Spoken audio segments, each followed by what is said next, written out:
Kita lanjutkan dari video sebelumnya.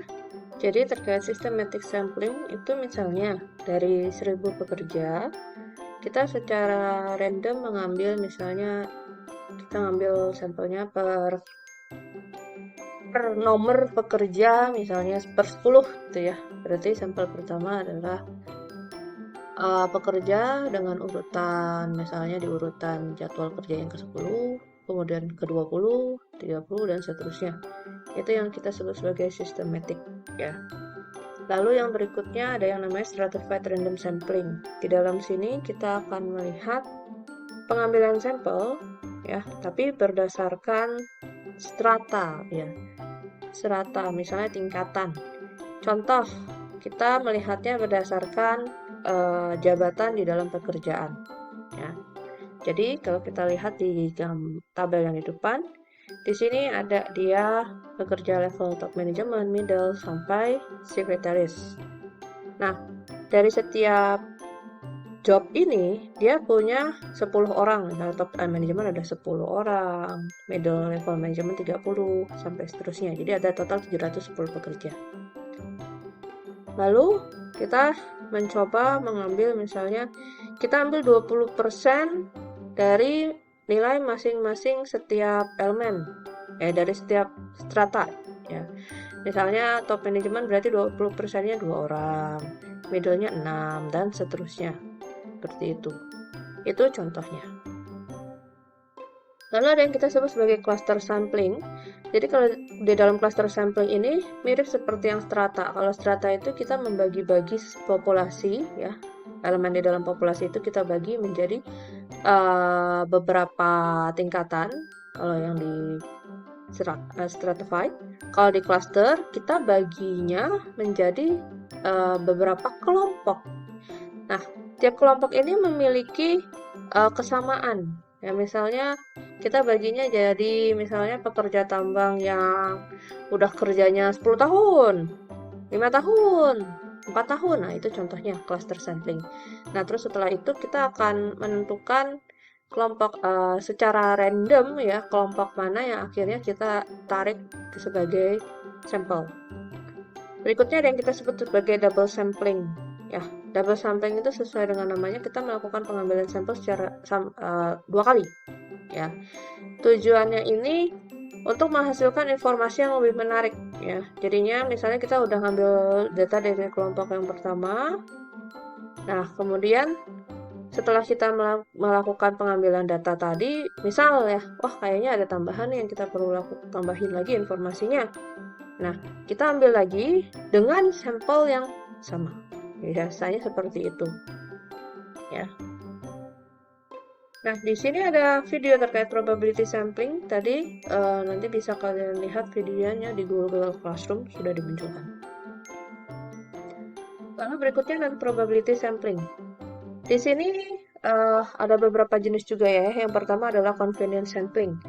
Convenience ini intinya adalah kita mengambil sampel berdasarkan siapa aja deh yang ada di dalam populasi yang mau deh ngasih sampel informasi ke kita untuk jadi sampel misalnya. Ya, misalnya kita melakukan yang namanya Pepsi Challenge gitu ya, yang ada orang lagi jalan-jalan di mana terus tiba-tiba kita tanyakan terus kita bilang gitu boleh nggak sih saya wawancara Anda gitu, Anda suka produknya seperti apa dan kawan-kawan gitu. Lalu ada yang kita sebut sebagai purposive sampling. Di sini ada yang pertama judgment sampling. Nah, judgment sampling itu intinya kita memilih subjek ya berdasarkan penilaian kita ya, kira-kira siapa nih orang yang mungkin bisa memberikan informasi kepada kita seperti itu ya. Misalnya kayak kayaknya nggak mungkin sih kalau misalnya kita melakukan pengambilan sampelnya ke anak-anak usia sekian, kayaknya harus yang lebih tinggi deh, misalnya di atas 20 tahun. Nah, kayaknya nggak mungkin deh di universitas yang ini, kayaknya harus di universitas yang lain. Itu salah satu contoh judgment sampling. Lalu ada yang kita sebut sebagai quota sampling. Ya. Nah, kuota itu berarti kita sudah membuat yang namanya beberapa grup. ya dari total populasi kita tadi, misalnya 1000 tadi. Nah, tapi kita melihat bahwa kita memberikan batasan jumlah gitu ya. Makanya kita sebut sebagai kuota. Ya, untuk ya kira-kira berapa lah maksimal orang masuk gitu ya. Tapi ini nggak mirip seperti probability ya. Misalnya ya dari beberapa grup yang ada, misalnya tadi 1000 populasi kita bagi 10 grup gitu ya. Dalam 10 grup itu misalnya berarti ada 10 orang di dalamnya. Kita mengatakan bahwa yuk siapa yang mau jadi sampel gitu ya. Kira-kira sampel yang mana nih yang mau kita ambil kira-kira ya.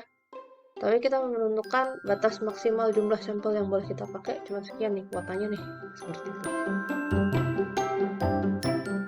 Ya, setelah kalian menentukan tadi ya terkait jenis sampling yang mau kalian gunakan, berikutnya kita mau memperhatikan tentang presisi dan confidence.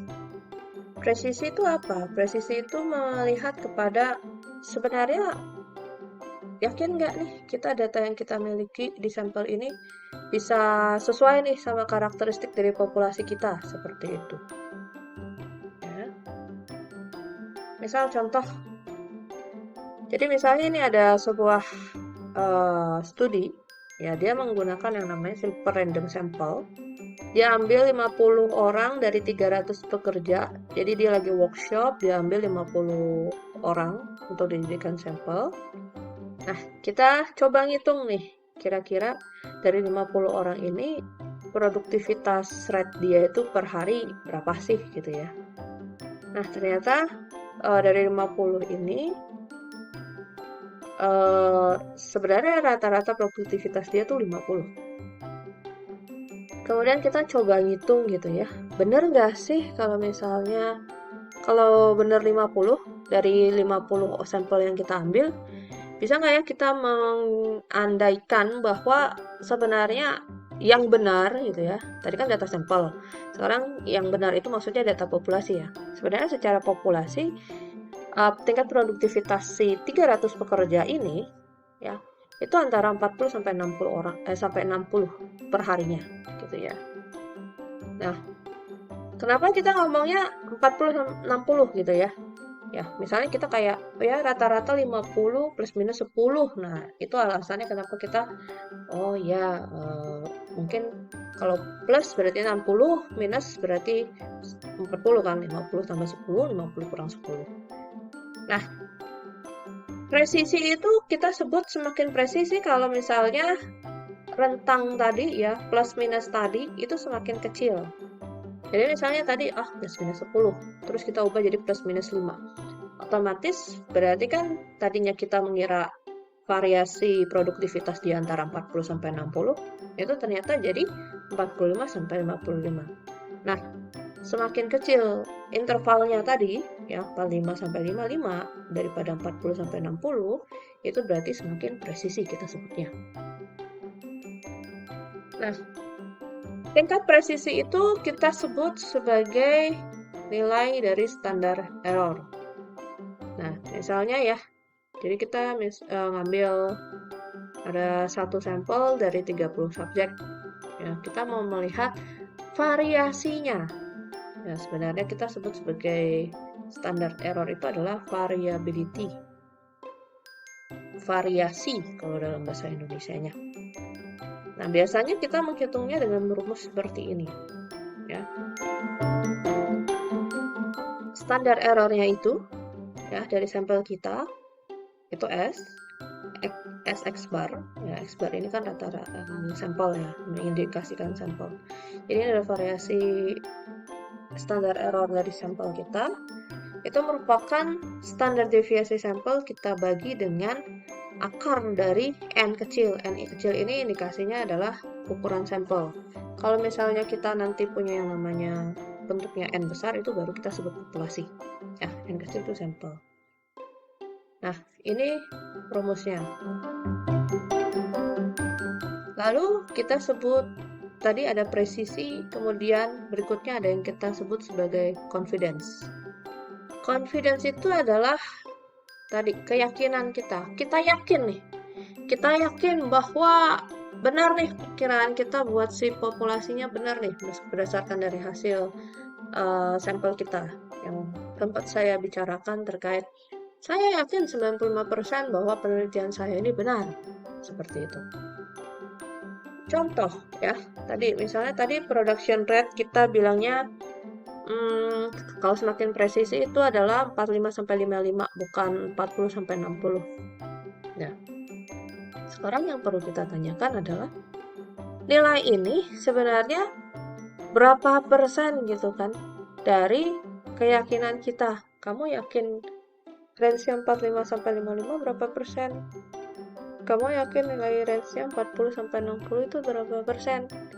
Nah, itu yang kita sebut sebagai confidence interval. Ya. Ini salah satu contoh perhitungan dari sampel data precision dan confidence ya. Jadi, misalnya dari kita mau lihat ya rata-rata pengeluaran orang itu di dalam department store itu berapa. Dari 64 orang ya yang kita jadikan sampel, ternyata rata-rata pengeluaran mereka itu $105 untuk membelanjakan uang gitu ya di department store atau di mall. Nah, lalu standar deviasinya 10. Berarti maksudnya apa gitu ya? Berarti ada yang membelanjakan 105 kurang 10 sampai 105 plus 10. Itu salah satu contoh gitu ya standar deviasi. Pengandaiannya seperti itu.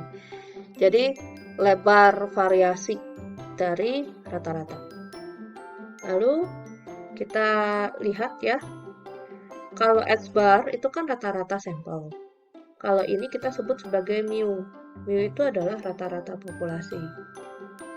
Nah, kita itu mencoba menghitung berapa confidence intervalnya ya dengan data yang ada. Kalau dari rumus di buku ini adalah mu sama dengan X plus minus K kali S. K ini sebenarnya adalah nilai Z. Ya, kalau kalian ingat di pelajaran statistik. Ya, cuman di sini dia ngomongnya adalah K. Ya, selain rumus yang ini, kita juga tahu bahwa rumus standar error itu seperti ini. Oke. Jadi misalnya kita menghitung standar error untuk data yang tadi ini. Kita punya kan tadi S-nya 10, lalu N-nya adalah 64. Jadi standar errornya adalah 1,25. Lalu kita coba hitung, berarti kan kita dapat S. Kita coba hitung nilai K-nya. Nah, ini sebenarnya agak masuk ke ranah statistik, jadi saya tidak akan terlalu detail menjelaskannya. Intinya adalah kalau perhitungan ini, ya dia menggunakan yang namanya uji T. Tadi kan saya sempat bilang ya di awal, kalau kalian tidak tahu populasi secara eksak jumlahnya berapa, atau kalian tahu populasi secara eksak jumlahnya berapa, itu rumusnya beda. Ada pakai CT dan kawan-kawan ya. Intinya di sini dia sudah memberikan ke kalian bahwa jika confidence level kamu 90%, nilai K atau nilai Z-nya sekian, 1,645 dan sebagainya. Nah, kita coba ya, misalnya saya yakin 90% saya benar lah gitu ya. Berarti tadi ya mu-nya atau rata-rata populasi berarti kan adalah 105, ini rata-rata sampel kamu tadi, plus minus nilai K 1,645, kita kalikin standar error tadi 1,25. Berarti nilai populasinya kita yakin 90% bahwa populasinya itu antara misalnya nilai 102,944 sampai 107,056. Seperti itu. Ya. Terus kalau misalnya saya mau presisinya lebih tinggi gimana? Ya cukup kalian tadi misalnya 99%. Yang kita ubah adalah nilai K-nya tadi. Data X, data S-nya masih sama. Berarti semakin presisi, range kamu juga semakin kecil ya.